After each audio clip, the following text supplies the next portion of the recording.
You're checking out the Investor Shed podcast with Nick Beveridge and Jeremy Kitchen. They're on the path to financial freedom and they're taking their community with them. Stay tuned for the best free real estate investing advice on the internet.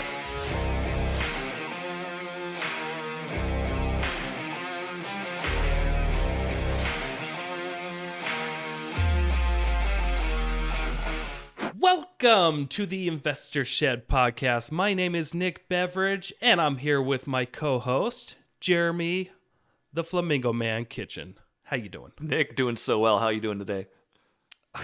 I am fantastic. I have had to use the bathroom for about an hour now, and I'm just going to wait it out. That's good. I'm going to do a really long intro, so you have to wait it out even longer. But speaking of the Flamingo guy, I'm not the Flamingo guy. We actually interviewed AJ Sheffield, who is the Flamingo guy. He works in Disposition at the Easy Home Buyer, a wholesaling group in the Northwest. Super cool info. Nick, anything you want to add with what AJ brings? Yeah, so AJ, man, I got to give him props. He's doing a lot of transactions. So this is kind of a unique episode where he has done a couple of deals himself.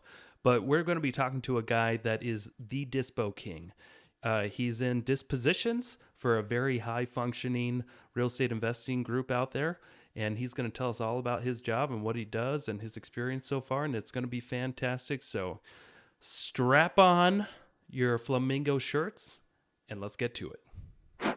All right. Welcome to the Investor Shed podcast. AJ, coming straight out of Post Falls. How you doing? Doing great, guys. Thanks for having me. And I just got to say, you guys look really good in your Flamingo shirts. Thank you. This is a good-looking bunch today. We got 3 Flamingo fellas in the group, so... I feel bad for the people just listening on Spotify, without a vision in the world. Those guys are missing out. So join our YouTube channel if you want to see... Oh, God, how many flamingos do we have in this view? There's at least 4. There's at least 4. Times 3. Okay. All right. Yeah. So AJ, definitely. Thanks so much for joining us today. We really appreciate it. Why don't you tell us a little bit about yourself and what you're up to in the investing space? Yeah, thanks for having me, you guys. It's an honor to be here. You guys are awesome. So I can't wait to share anything you guys have some questions about. So my name's AJ Sheffield. I live in Hayden, Idaho. I work in Post Falls for the Easy Home Buyer.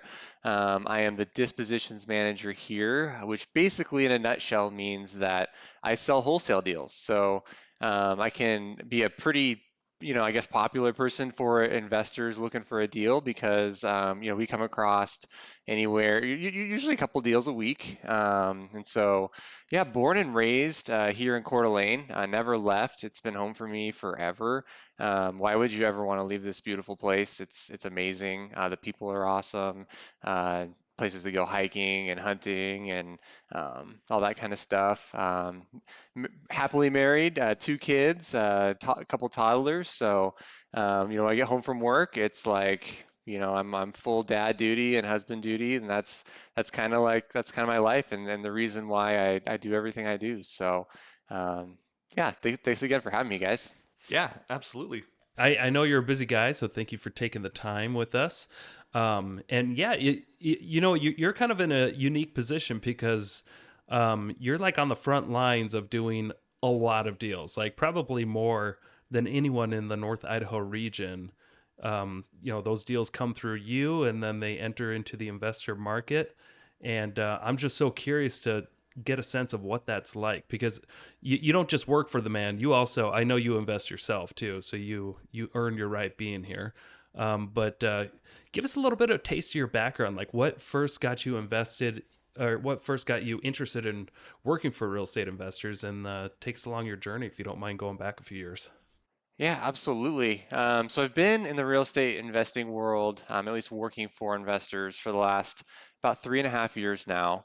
A good buddy of mine from my church let me know about a company in Spokane who was doing a lot of wholesaling, said that they needed a dispositions person. And I'm like, what in the world even is that?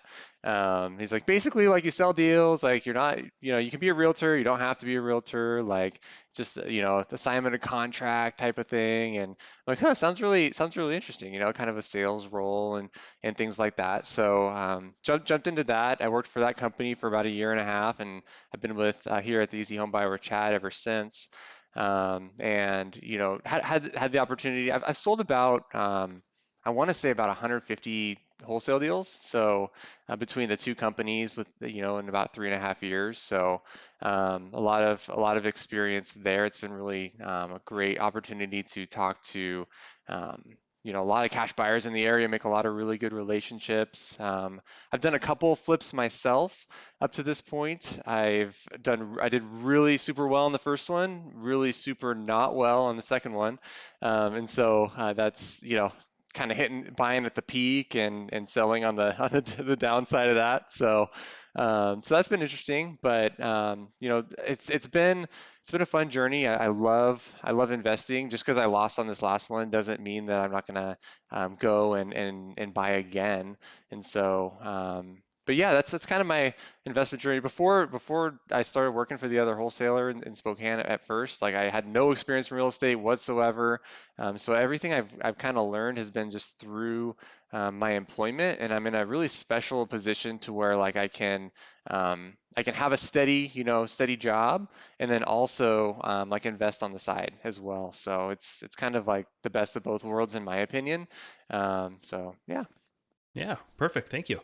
So you started off your journey just working for an investor out in the Spokane market, so not even in the same state that you live in. But what was that like your first few months? You barely know anything about real estate, right? At the time, Yeah. because a lot of people say, "Hey, get into wholesaling. It's so easy. You just create a buyer's list and you send an email out, and the deal's done." Right? But I'm sure. Can you take us a little bit more through that process, what it's like to develop not just a list, but like a relationship with investors out there, and what it's like to maintain that? And can you just go in a little bit of depth of what that job actually is like? For sure. Yeah. And I didn't have it's not like I just started off like as a wholesaler having to do my own marketing and like learning how to talk to sellers. And so I had a really unique opportunity where it's like, okay, your only job is to talk to buyers and make relationships and sell deals. And so that part of it was really nice for me because I could just focus on one thing. I'd say that the probably the hardest thing for me to like understand and pick up at first was like how to comp a property, because how do you know what a property is going to be worth after it's fixed up and sold. And so figuring out like the logistics of that, and I'm sure we'll probably go into that a little bit here later as well. But comping was a big learning curve, and then also just tactics on how to build a buyer's list. Like, where do you find buyers? How do you talk to buyers? Like, how do you? Because buyers a lot of times will give you like, they'll give you like a strong fist, and like, hey, this is the price I'm gonna pay. Like, if you don't give this to me, like, I don't even want to talk to you anymore, and like different things like that. Like, not everybody's cool like you guys, where you pick up the phone, it's like, just have an actual conversation and be friendly and all that kind of stuff. Like, you have to have like tough skin and be able to have hard conversations with like certain people. Obviously, I love working with the people like you guys who make it fun and all that, and can pay the most sometimes, but other times you gotta like essentially die to yourself and your pride and all that kind of stuff, and work with somebody that you don't want to, because it might be a difference of $10,000. So Yeah. So I always thought of wholesaling because I don't do it much. I buy rental properties, I flip properties. I'm also a real estate broker. I'm a contractor. But I have always kind of pictured wholesalers, if they're doing it at a high level, they really got to have a lot of general knowledge about a lot of different things. And that's why I always found it odd that, like, in these seminars that you go to for brand new investors, they just teach you to, hey, just go wholesale. It's easy. But in my eyes, I always kind of, correct me if I'm wrong, AJ. yeah. I think to be a good wholesaler, you have to be an appraiser, kind of on some some levels. You have to know contract law. Um, you also have to have a really good idea of construction expenses just by looking at pictures. And then you have to have the skills of a real estate agent brokering transactions. Am I wrong about any of that? No, not at all. Actually, yeah. And so That's why, like, when you're first starting with wholesaling, like, we always just suggest, like, focus on one thing and one thing only, and that's the acquisition. Like, focus on getting a contract with a seller, and talking to as many people as you can. One thing that we love doing with new wholesalers is partnering on the deals. You know, we can help bring a buyer, for those wholesale deals. And another thing that we do is, like, we actually walk people through, like, the comping process, and, like, if they're able to send us photos, like, we can help them, like, through the rehab. And so, whether that's us or somebody else, like, having, like, a mentor, or somebody to kind of help guide, and, like, I'm sure you guys would be, like, more than happy to help people through that process as well. So, just focusing on one thing, because you're right, it is really overwhelming when you have to figure out, like, how does the transaction work, and where am I going to find a buyer, and all that kind of stuff. Like, it's too much all at first. Like, you just can't do it. I mean, at a high level anyway. So, what was it like going from one working for one wholesaler and going to another? Yeah, it was a pretty seamless transition. I'd say, the first place just wasn't a great fit for me. And I actually knew Chad from a couple wholesale deals that I did with him at my other company. He had come to us to find buyers because he was a newer wholesaler. We had an established list and everything, and so that's where I had met him. And so when things kind of just didn't work out of the first company, I made a couple phone calls to some other wholesalers, and Chad took me on, which was awesome. At the time, he needed, like, more than just a dispo person, and so, like, I had actually filled, like, a bunch of roles in the company. Like, I was answering the phones, like, I was running his errands, like, it was just me and him. So, like, anything that he needed help with, like, I was there for him, which was awesome, in a way, and I did a lot of transaction coordination, so I learned a ton about contracts and language and, like, how it works. And so I was kind of just the jack of all trades. He was still doing the acquisition. I told him, I'm like, I don't want to do that. I'm not good at that. Like, that's a different personality. That's not for me. And so he basically took that, and I took a lot of the other stuff. He did marketing and stuff like that too. But now we're at a place where, like, we have, like, specific people in each role in our company that, like, just do it at an extremely high level. Like, we have, like, a lead manager. Her name's Priscilla. I think she's the best at what she does in the area. She just, somebody calls us on the phone, she picks up, she's super friendly, just makes people feel so comfortable. And then Matt, like, our acquisitions guy, will, like, go on appointments and meet with the seller, and lock up contracts and things like that. And then, once he's got the contract, then it's my job to go and sell, unless it's one that we decided to fix and flip or hold as a rental. Then it would be my job to go and market that house and sell it to a buyer. And then it goes to Lydia, our transaction coordinator, who basically just takes the contract, all the way to closing. And then the house closes and the investor gets the house. And so, and everybody, like, we're just I think we're a really well-oiled machine, based on past experience. Like, we're just really organized. Like, we have flow charts for everything. Like, every step of the process is, like, mapped out, and so everybody knows exactly what they're doing and exactly what their roles are. And so, and it's really easy to figure out, like, if something didn't work out really well, like, if we ran into a hiccup or something like that, it's like, okay, where in the process did this go wrong? And so, that it really helps. I think, once you've kind of done a few deals and you've got some capital and you can start, like, bringing some employees on, and having that help, it just helps you be able to do, 70 to 80 deals a year, um, because you have people, like, dedicating their entire time and focus to, like, one specific craft. When you guys go out, obviously you have Matt who does the acquisitions and you do the dispo. From what I've heard, you are the dispo king. That's a different title than I was given in high school. I was given the disco queen. But Oh my gosh, dude. The completely disco different queen. thing. No, that's a joke. But so as far as that goes, like, how do you guys go about, getting a property under contract, leaving enough meat on the bone for an investor, and still making money?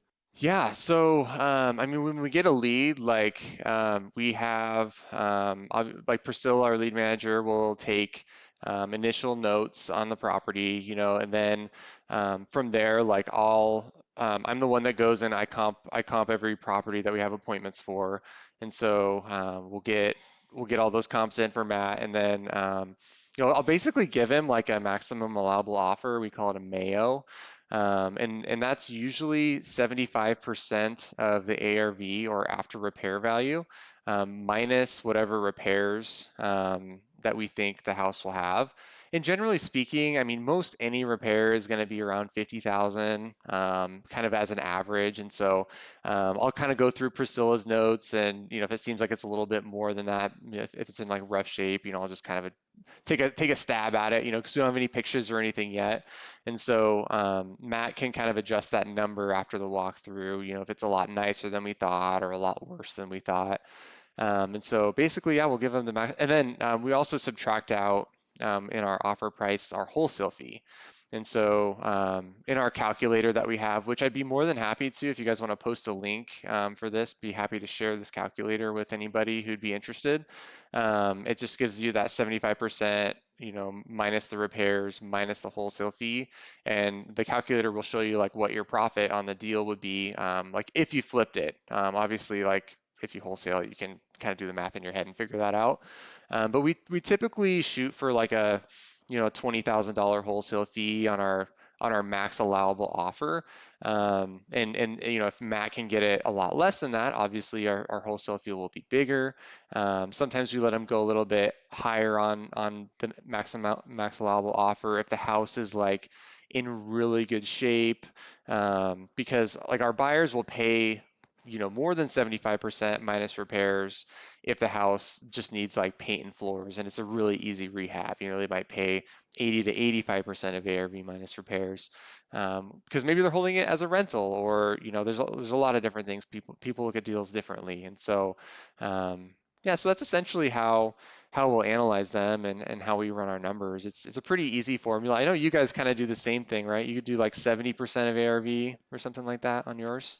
I do. Yeah. Yeah. I'll do 70% of ARV in general, minus repairs. And then sometimes I'll be pretty conservative on the repair cost and also a little conservative on that ARV.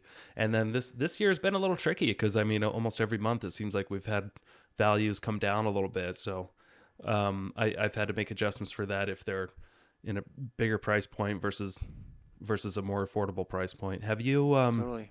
Have you changed up your game at all as far as comping out properties, knowing that we're having some depreciation? Yeah, I would say like before springtime, like we were using like any comps, 12 months back, or sooner, because like it didn't really matter at what point in the 12 months it sold, as long as they were like the highest sales, like you could kind of count on like that appreciation and everything.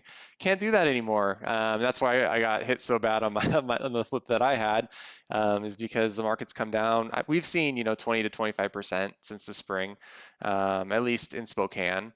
What are you guys seeing in Idaho? I'm seeing it depends on the price point, but 20% is probably on the low end and up to 30%. Up to 30? Yeah, yeah. I think Idaho has been hit a little bit harder. Were you doing a fix and flip, or can you tell us a little bit about the deal you did? Yeah, yeah. It was a fix and flip in Spokane, kind of on the lower South Hill. And I kind of went about it, I guess, a little carelessly, because I didn't see the downturn coming, and so like I did. I had the whole project like GC'd by a buddy of mine, and I knew I was paying like a little bit more for the rehab, but I'm like, I got meat on the bone here. There's no big deal, and so, but what I didn't account for was the 20% depreciation on the ARV, and so I went a little bit high on my purchase price too, because at the time, like, and I sell deals all the time, so I'm seeing like what people are paying for houses, and so like I knew that like what I was paying for it was like exactly what everybody else was paying for houses at the time, so I'm like, I'm fine. Like there's nothing wrong with buying this deal. I thought I was gonna make like 30 grand on it. It wasn't gonna be like a home run or anything, but obviously I didn't leave enough on the bone there. Um, to make any money on it in the end. And I thought about like holding it as a rental and different things like that. It's just not in an area of town that I really want to hold. It's kind of a rougher area, kind of like on the Altamont, off the Altamont exit in Spokane. And so like I've already had a few break-ins in the house and everything since I flipped it, and so I'm like, this isn't something like I really care to hold. And then obviously it's gonna like the ARV on it went down a lot, and so I'd actually have to like bring more money into the deal, like if I refinance out of my hard money loan on it. And so it didn't feel right to sink more money in it. Like I'd rather just get the cash I had in it back out, as much of it as I can, and then use more on the next one. So um, and Chad's in a bunch of masterminds, and he lost on a couple deals, that he bought in the springtime too. I think most people that bought deals at that time did. And the advice that he got from really smart people were like, just take your licks on these ones and move on, and run your numbers tighter next time. And obviously, like the market's not going to drop another 20%, if you bought a house now. Hopefully. Nobody has a crystal ball, but I don't think it's going to keep doing it, at least as drastically as it did. And so, but one other really interesting thing, and this was the kind of the thought that when I spaced out earlier, what I was thinking about was, it was really easy to wholesale deals, back in the springtime and earlier, because like everybody, people would overpay for stuff, and now like it's a lot harder to sell deals. Like we would get anywhere from 15 to 20 offers, in the springtime and earlier, and now I'm like pretty lucky if I get like 1 to 3 offers on a house, depending on the deal and what it is. And so, but all that being said, like the deals are still selling for like what we're expecting them to, which is really good, because we've built up just a massive, network and list of people. So it's kind of a double-edged sword, where it's like when I pitch to our other wholesale partners, I'm like, yes, I can sell your deals. But then when I'm also talking to buyers, I'm like, hey, you don't have as much competition as you did before. So it's kind of a nice like happy medium time for buyers and for wholesalers. And because if you're a buyer, you have a really good chance at getting a deal now, whereas before it was kind of a frenzy. And for wholesalers, it's like, hey, I can still move these things for you. We're not going to have 10 offers, but it only takes one. So Yeah. No, I totally agree, man. This year has been interesting. I've been in real estate 12 years now, and an investor for about 8 or 9 of them. But when I first started, it was just a normal market. It wasn't a buyer's market, it wasn't a seller's market. And real estate always was like whenever you go to sell a property, it's always pretty much been a beauty contest and a price war. Like you've always had to be the best priced, best looking house in order to sell, and that was the goal of flipping houses. Like, if I take this house, could I put it, in its where other buyers are shopping the same type of homes? Is it going to be the best looking, best price home on the market? And that was always kind of a requirement, flipping houses, and that's why I was able to make some success of it. And then the last couple of years, everything got distorted. It was just a rush to buy properties to resell them because everybody was buying, and it almost didn't matter as long as you can get a deal that made somewhat sense on paper. You would just assume somebody was going to buy it, because there's just a massive need. But that, we all got slapped this year with reality of here's a normal market for you real fast. And I'm kind of excited finally just to start fresh with new deals moving forward, and just go back to what I knew in the beginning of like, okay, we got to actually make a nice product. We got to do it quickly, and it's got to be the best price, best looking property out there. But yeah, I felt like it's just reality now. It's not necessarily harder, but it's definitely hard for those people that have flipped out properties in the last couple of years and their expectations are just out of whack. they are, and it's going to actually take skill to do it now. And like you have to know your numbers really well. And you're right. And I think your experience, going back 8, 9 years like that, that's so valuable. It's not something I have. I've done a couple. One went well, one didn't. But I think you're absolutely right. Like you have to put out like the best the best product now. Like it actually matters. You can't just lipstick the pig anymore, and, and things like that. Like, and so it's gonna separate the big boys, now, for sure. Like you have to have that knowledge of what you're doing. So if you don't, like, find people that do, for sure. Talk to them a lot. Yeah. So, being the dispo king that you are, have you noticed your buyers list? Thanks, man. If you just had to guess over the last couple of years, how many investors maybe just got out of the business? Do you have any kind of percentage guesses in your mind? If I had to guess, like from earlier this year, it seems like, 60% of people kind of just dropped off, and, they might still buy a deal if it's good enough, but they're just not really as active or interested as they were.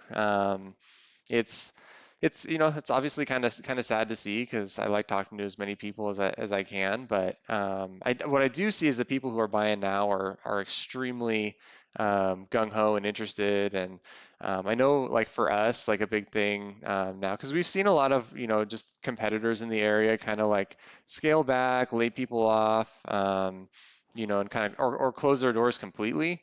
And it's you could almost take that as like, oh wow, should I be nervous to, like, should we be still, like, marketing and doing everything we're doing, because, like, everybody's stopping, like, what's going on?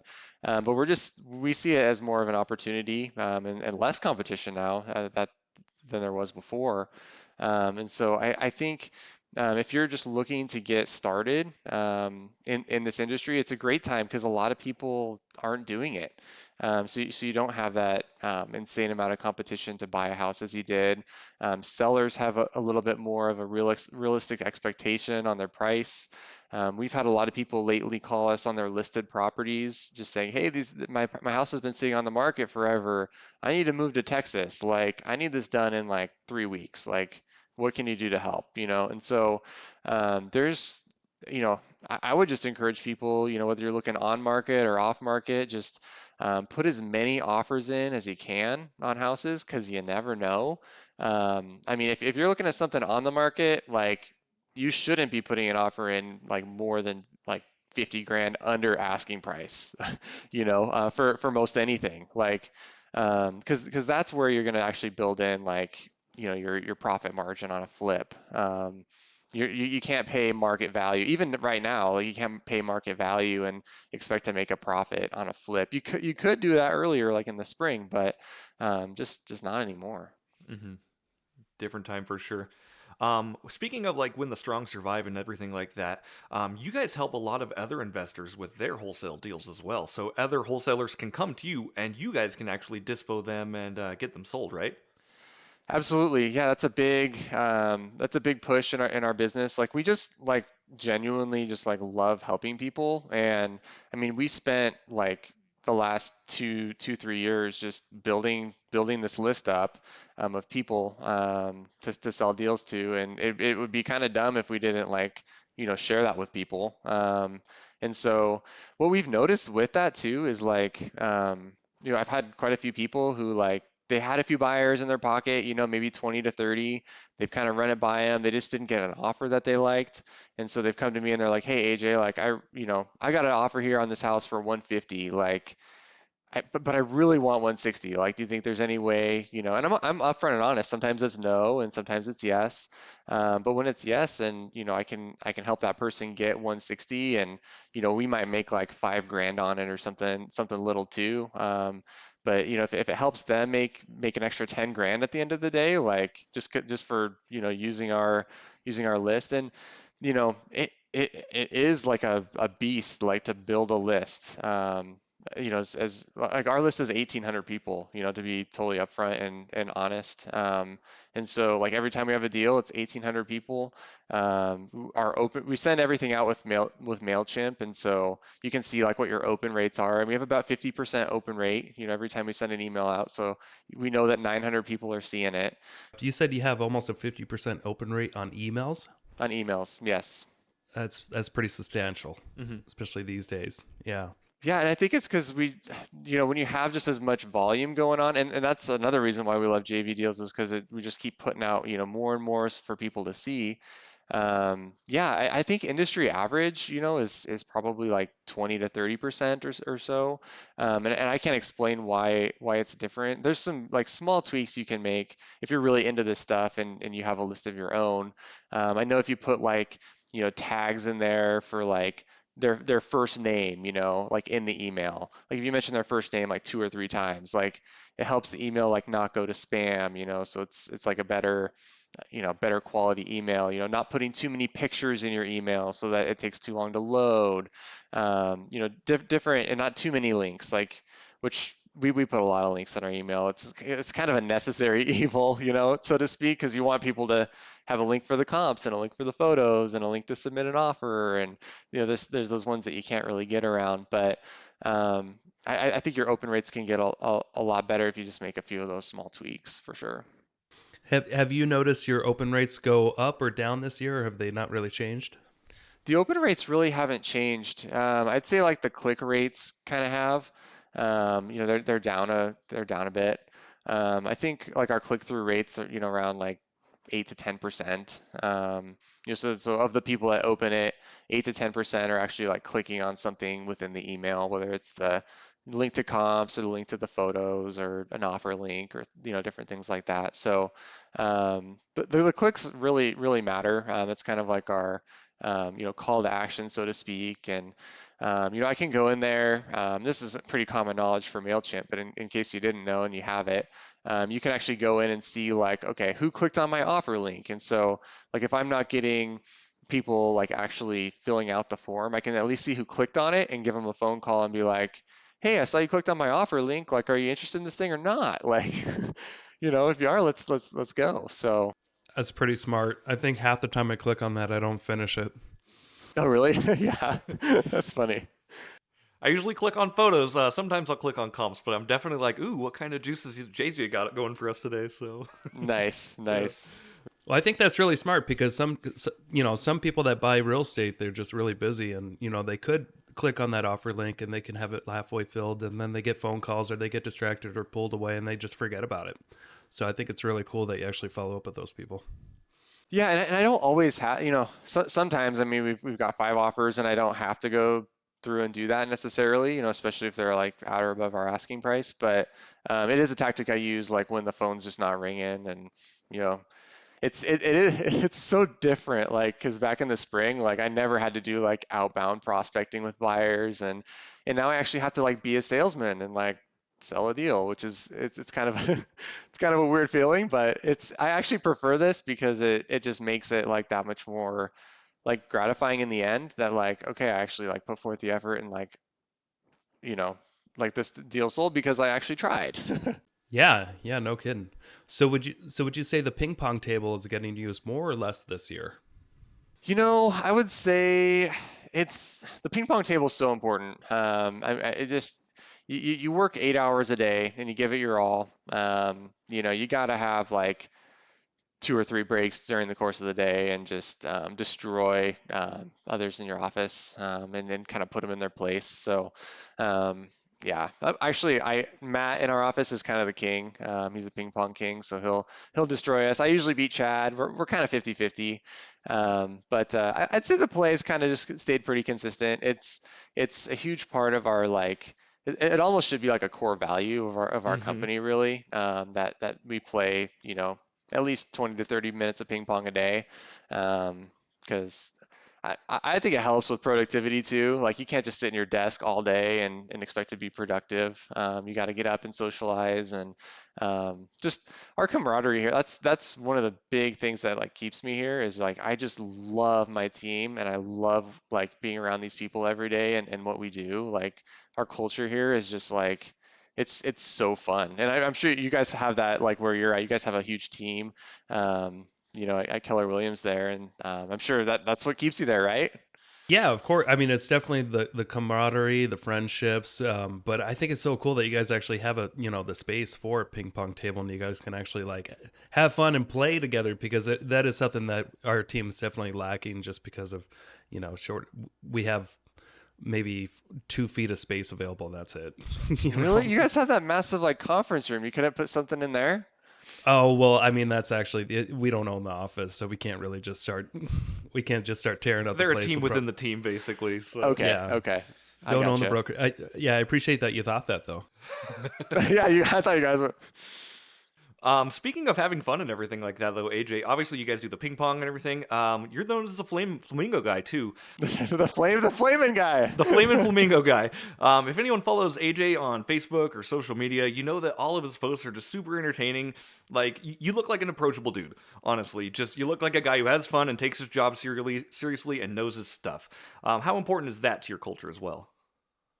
Oh, absolutely. I mean, we just like our mission at the company here is to value people, other people as more important than ourselves. And so, just putting things out there that are like that give value to people. And I mean, obviously, like we post deals and different things like that too. But like we just want in a fun way, because nobody wants to watch something that's boring. And so, like in a fun way, just provide as much value to other people as we possibly can. That's why I'm here with you guys, because like I just hope that like through you or through me that like somebody can like pick something up to apply to their business or life or anything like that.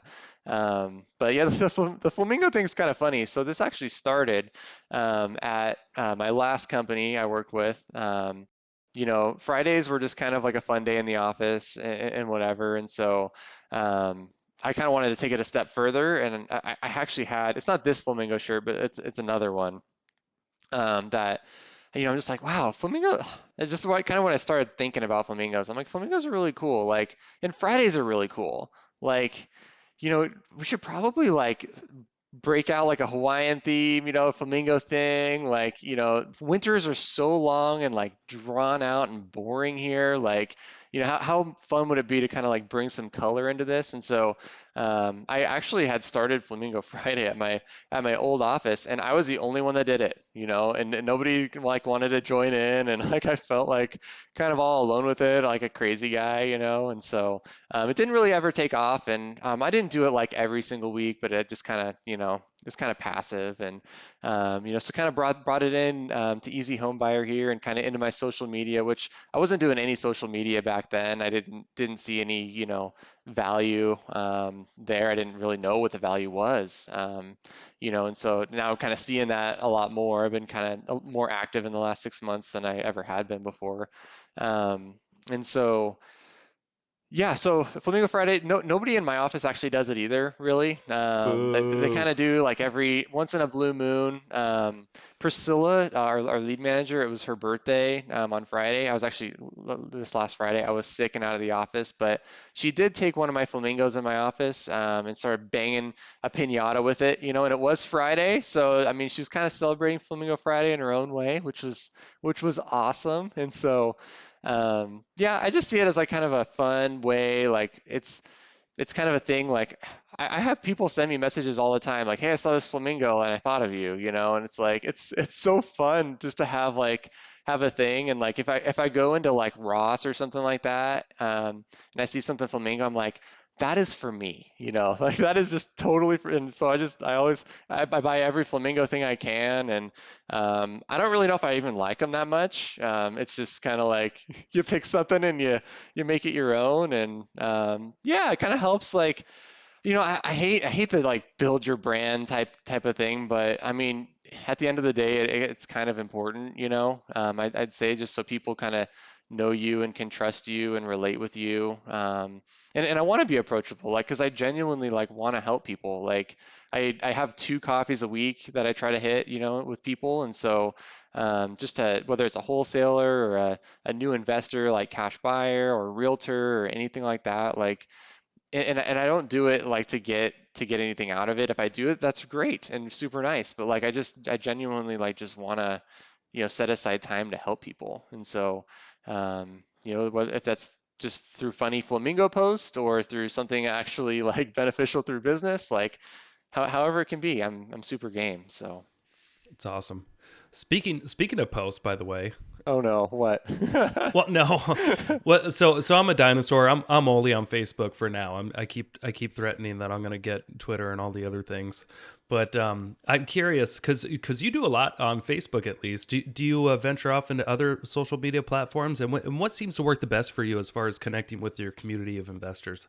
Yeah, really it's just Facebook. I mean, I have an Instagram.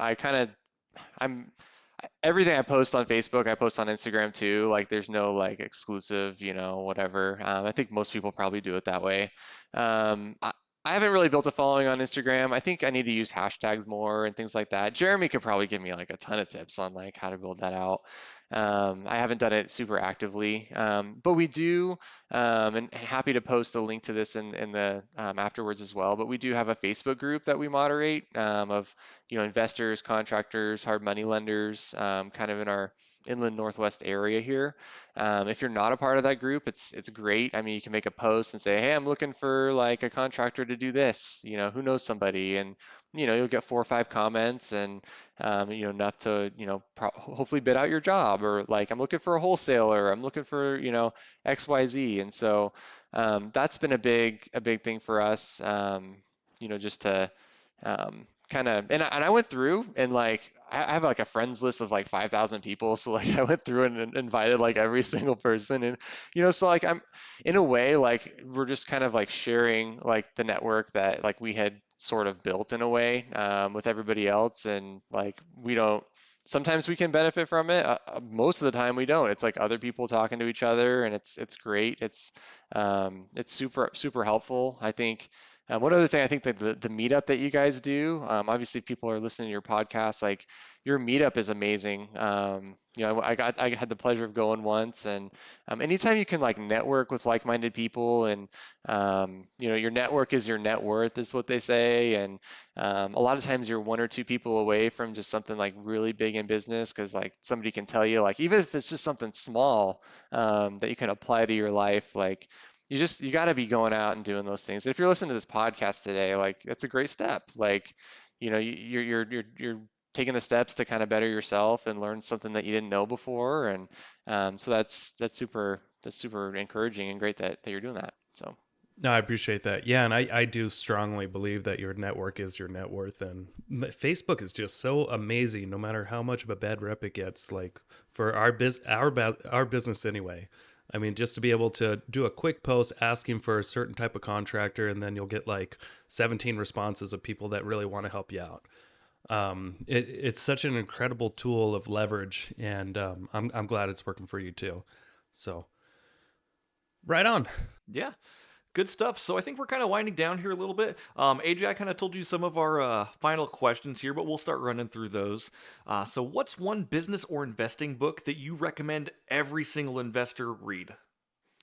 nice. Yes, I saw this question. So I'm the guy who took an English literature class in college, and the professor was like, if you read Spark Notes, like there's no way you're gonna pass my class. Like, and I took that as like a challenge. And so I didn't read a single book in English literature in college, and I got a B in the class. And so I'm not really, unfortunately, I'm not an avid reader, but my boss Chad is. And like literally, like he basically spews all the Spark Notes to me like on a daily basis. And so like I have kind of the benefit of like not having to read books because Chad does. And he kind of like spews the important information to me, which is great. And so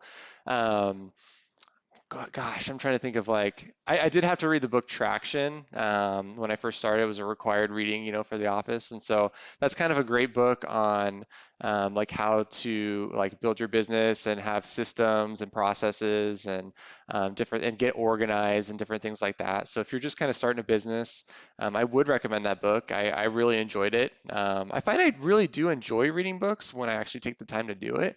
But just being a dad and working full time, and I just don't. So I love the question though. Yeah. Do you do any podcasts or anything like that, or any other ways to engage your mind? Yeah. Ugh, man, I've been doing more. So I'm a spiritual guy, and so I've been doing a lot of like just Bible studies with my wife, and that's kind of like that. I see that stuff as like more important at the end of the day than like the investing world. God's my provider, and so like yeah, so I kind of get into that kind of stuff a little bit more, but podcasts, man, it's another one of those things like when I drive to appointments and things, like I should just turn one on, and I just haven't yet. So um, yeah. See, I'm like overloaded with all my information. Like I can listen to Mel Robbins, who's like very gentle and sweet on you, like, oh, just love yourself. Or I can listen to Grant Cardone, who's like, you suck, do it better. And like I just take both of them, and I'm like, I don't know who to listen to, but this is really good. That's awesome. That's awesome. Yeah, yeah. So another question for you though, AJ, is if you were given $30 million in your bank account, what's the first thing you would spend it on? Can be an asset, can be a liability. Like what would you do with it? Yes, that's a really great question. So at the company I used to work for, they had started to do a commercial like apartment building, like branch, so to speak. And so like I had, I don't know, 4 to 6 months where I actually got to start learning how to like underwrite a commercial deal of like, 50 plus unit apartment buildings and things like that. And I think that just investing in apartments would be, I mean, if I had $30 million, I would jump right into that because you can buy like, 50, 250 units like all at once, one transaction. Like when the roof goes bad, you replace one roof, or if you have multiple buildings, obviously you got, it's you don't have to like deal with, 250 different houses and the problems that come with like each individually. Like you can have on-site management that like takes care of all the repairs for you, like they just kind of give you recommendations on what to do and then you just sign off on it. And like, so it's a nice apartments are just like an amazing thing that like I've got some general knowledge on, but like, man, if I had like $30 million plop into my bank, like, holy cow, like I'm buying a ton of apartments like right away. So yeah. Is that where you see yourself in the next 5 to 10 years too? Is you buying some commercial apartments? Yeah, I mean, the goals for me right now, I mean, it's starting with single family and, doing, ideally like at least, 4 or 5 a year, kind of just passively, like as I have free time and things like that. But yeah, I mean, I think that should be the goal of anybody that's investing in real estate is to get into apartments because that's really where the passive like cash flow stuff kind of comes and like I said and it is hard like it goes I actually got to wholesale a couple apartment buildings when I was there and that was just a wholesale part but like the process of buying them is very long and drawn out and complex, but like you only do it once, but like once you have it, like you've got that thing for as long as you want it. And so yeah, I think commercial is probably almost everybody's goal if you're wanting to do like a lot of volume. So yeah, And there's obviously a big scaling with that too, right? So a lot of investors will start with single family like us, right? After a while, they're going to start minimizing their portfolio, getting rid of all these single families, and then just throwing it into a big thing, like you're saying. So I think it's a absolutely. good Yeah. good trajectory to be on for sure. It's the game of cash flow. That's right. You ever played the game of cash flow, AJ? I never have, no. Okay. Well, you don't even need to now. But that's the whole lesson of the game is basically basically to buy single family homes to build up enough cash, sell them, and buy apartments and big commercial deals. Nice, nice. We'll have you come over sometime, and we'll play cash flow with you. It's a good time. So Another education piece you can skip. I know. It's so funny. I need to work on that part of my life. When you work full time, how do you find the time, And so when you're an entrepreneur, you got more time for that sort of stuff. I'd say so, or maybe not. I don't know. It kind of depends. I disagree. I don't think you need to. I mean, obviously, what you're doing is working. I mean, you're surrounding yourself with people that are doing the work as well, and you're part of a team, and you're making it happen. And you know that real estate's a good place to put your money, and you don't need more podcasts and books to tell you the same thing. So Sure. you just have less distractions. Maybe that's it. Maybe that's it. all right, another question for you, AJ. What advice would you give a newer investor looking for their first or second deal? Yeah, that's a super good question. I would say definitely before you buy something, talk to somebody who knows what they're doing. Don't make a huge mistake buying something for too much, especially now in this market. Run conservative comps and high rehab estimates, just like Nick was saying earlier. Like that's you have to be conservative with your numbers now.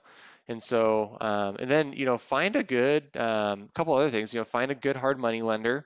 I know Jeremy does that. So shout out to Jeremy. He's probably the best there is. So just go to him. Don't even call anybody else. And from there, obviously getting a relationship with a contractor would be super key if you're not doing the work yourself. Having that person available to go walk houses for you and give you estimates like even before you purchase them would be super key. Um, but yeah, I mean, you just want to have your money lined up. You want to have your contractor lined up and know your numbers. And so once you've got all that figured out, then and talk to somebody who knows what they're doing. That's really all you need to get started. And you know, I don't know. Do you guys? I'm curious about this. It's something I've been wanting to ask. Do you guys ever do like 100% funding, like purchase and rehab, or do you have them, bring most hard money lenders have people bring at least 10% to the deal or something? That's definitely going to be deal dependent with you, honestly, AJ. Obviously, the better deal you have, the more we're going to look at it, and the more we're going to be looking at it and realizing that it is a secure asset. Most of the times, we are requiring either money to be brought to the table or cross collateralization to be brought for the table in lieu of a down payment.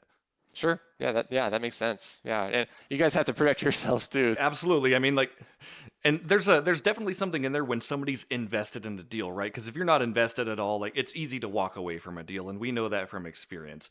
If you have nothing in the deal, you have nothing to lose from the deal. We want actually to create opportunities where you're winning and we're winning, and we create just good business, right? Same with you guys.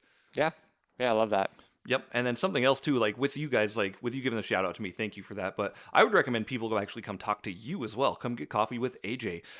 If you have an idea or what you want to do, AJ at the Easy Home Buyer can really find your needs and help you get your criteria in order as well. So Thanks, Jeremy. I really appreciate that, man. You guys are great friends, and I mean, obviously, like your businesses are thriving just as much as we are, and so it's awesome to see. And um, yeah, just really, again, just super humbled that you even asked me to come on here. This is only the second podcast I've ever been a guest on, so I'm not an expert by any means, but if I can help in any way, I'd love to. So. yeah, you did great today. I've got a lot of I've been writing this entire time about little tidbits we're going to be pulling out from this, so it's really good stuff. AJ, anything else you'd like to add before we kind of close shop? Anywhere people can find you, or how can people get on your email buyers list? Absolutely. Yeah, so I can send you the link to just, for people to sign up directly. You can also email me at aj@theeasyhomebuyer.com. You can find me on Facebook, just AJ Sheffield, pretty easy to find. And then we'll put a link to our Facebook group on there as well. I am hashtagging, Flamingo Friday on Instagram a little bit more, so you should probably follow that hashtag if you care about the world in any way. Because it's actually a pretty cool hashtag. Like Flamingo Friday is actually a thing apparently. Like I didn't come up with it, somebody else did, and I just kind of joined the bandwagon. So before we even had our first conversation, like I knew you were the Flamingo guy. I'm like, I'm gonna put a Flamingo post up, and yeah, there's a lot of other people doing Flamingo Friday stuff. So. There are, yeah, and not just in our area, like people in Florida or wherever, like it's a thing across the country. So. But no, dude, I that was so funny. Your picture, you had like a flamingo hat and like the one shirt you're wearing now, and like that was cracking up, man. That was cracking And up. same with you. Like nowadays, I go to a department store. I see a flamingo thing. You think like, oh, this is for me. And then I think I'm like, oh, this is for me for AJ. Like this, I think of you when I buy any sort of flamingo thing. So I love it, man, and I love that you guys like both have flamingo shirts. You're obviously like a part of the cause, and like I don't want to be the only one doing it. Like that's not what it's about at all. Like it's about spreading that to everybody. Like everybody needs to be. It's like evangelism in Christianity, right? It's like the same thing with flamingos in real estate. Like you should just do it. Like they there's no reason. coincide with one another. I love it. I'm kidding. Nick, do you have any final closing thoughts before we kind of get things going? One thing I would just want to comment on something you said about a minute ago, AJ. You said, I'm definitely not an expert, and I'm going to have to challenge you on that a little bit because I don't know of many real estate guys that have done almost 140 transactions in just the last couple of years. It's something that it's a number that most investors will never hit in their whole lifetime career. So even though you've only been doing it a couple of years, and even though you're just doing one aspect of the job, I would consider you definitely an expert, because the amount of transactions that you've done is something that most people won't ever achieve. So give yourself a little more credit. Thanks, Nick. No, I super appreciate it. I am just a one-trick pony, though. I mean, I will say, like, I'm not the guy that's good at acquisitions, and but I mean, we all strive to be the very best at at what we do here, and so like I do, but I want to be humble too at the end of the day. Like it's not because I'm awesome or anything like that. Like the team is awesome, and I love being a part of it. And but yeah, I super appreciate that, Nick. That's really kind of you for sure. So Oh, well, I'm just trying to butter you up because I want those deals. I want those deals. He wants those Idaho leads from you.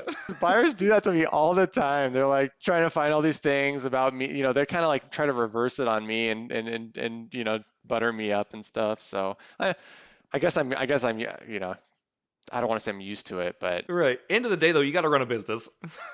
got to run a business. Yeah. And how many times, Nick, have I like not sold a deal to you because somebody else was higher? I mean, it's just business. I like you more than the other guy, but I mean, he's going to give me $15,000 more this time, Dude, money talks. It's the thing. So I know. Yeah, it's just business. I'm never offended, even when you don't even use me as a real estate agent anymore, forever.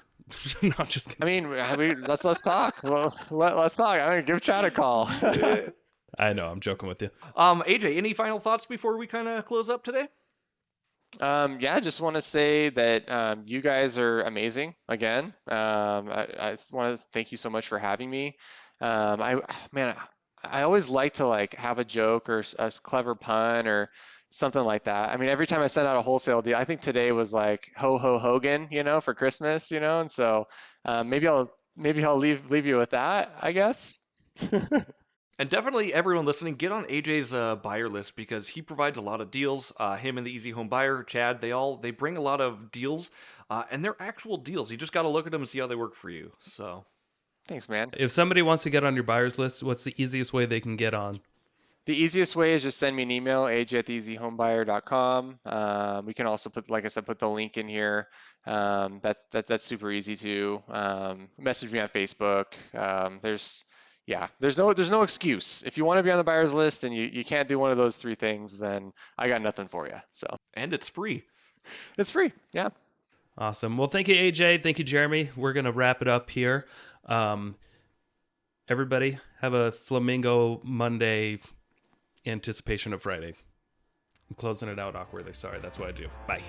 Thanks for tuning in to the Investor Shed podcast. Please like the video and subscribe to the channel for instant access to all future episodes. If you or someone you know has investing experience or stories to share, reach out to us in the comments or via email.